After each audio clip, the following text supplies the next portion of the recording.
বায়ান্নর ভাষা আন্দোলনে ভাষাকে পাকিস্তানিরা বলেছিল উর্দু ভাষা করতে হবে, আর পূর্ব পাকিস্তানরা বলেছেন আমার বাংলাকে রাখতে হবে।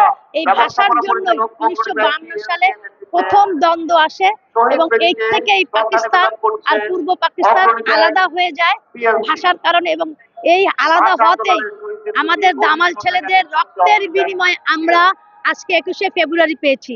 কারণ তারা বলেছিল বাংলা ভাষাকে রাষ্ট্রীয় ভাষা করতে হবে, আর তারা বলেছিল উর্দু ভাষাকে রাষ্ট্রীয় ভাষা করতে হবে।